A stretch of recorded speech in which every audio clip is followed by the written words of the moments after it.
याद दिलाना चाहता हूँ, ब्राजीलियन एक मॉडल थी, उसका 1 नहीं, 2 नहीं, 5 नहीं, 7 नहीं, 11 नहीं, 22 स्थानों पर उसके फोटो का इस्तेमाल किया।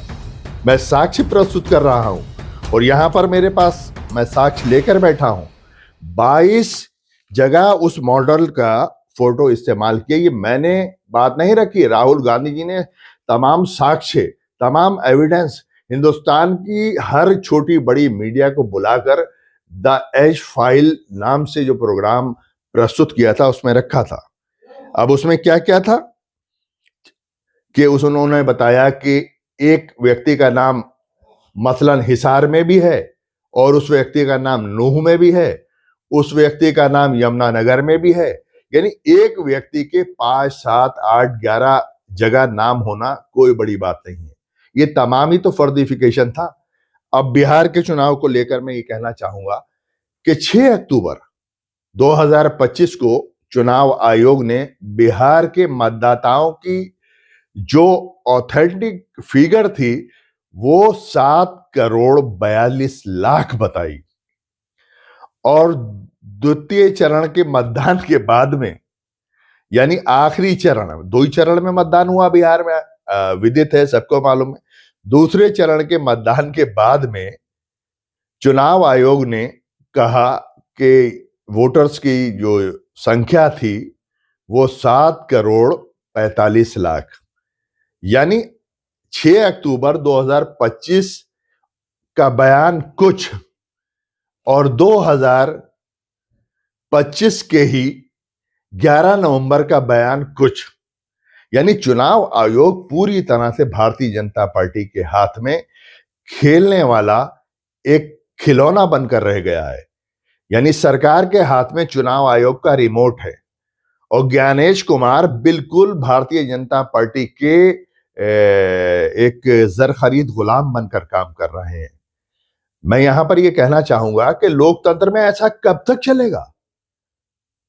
ये लोकतंत्र में लूट की जा रही है, वो भी हमारे मत की, जिस मत के जरिए हम सरकारें बनाते हैं।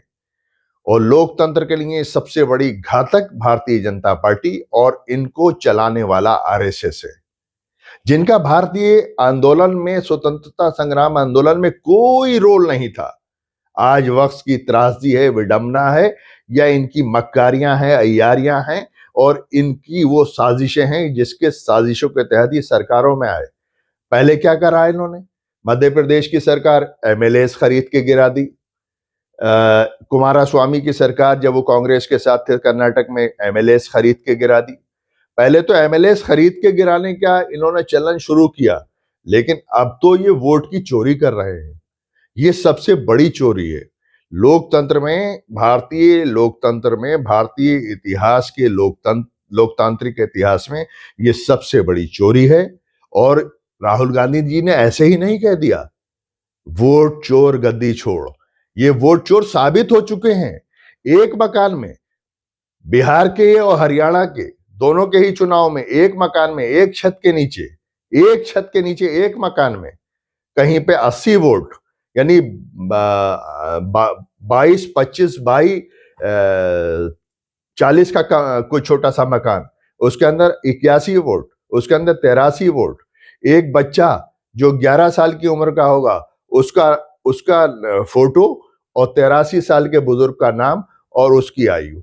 अब आप ये देख लें, मुकम्मल तौर पे भारतीय जनता पार्टी के नतमस्तक ज्ञानेश कुमार ने चुनाव आयोग को बेचने का काम कर दिया है। ये केचुआ हमने ऐसे ही नहीं कहा है, ये भारतीय लोकतंत्र के पेट को खराब कर रहा है। ये भारतीय लोकतंत्र के पेट को खराब कर रहा है, इसकी दवा की जरूरत है और दवा देने का काम मुसलसल कांग्रेस कर रही है।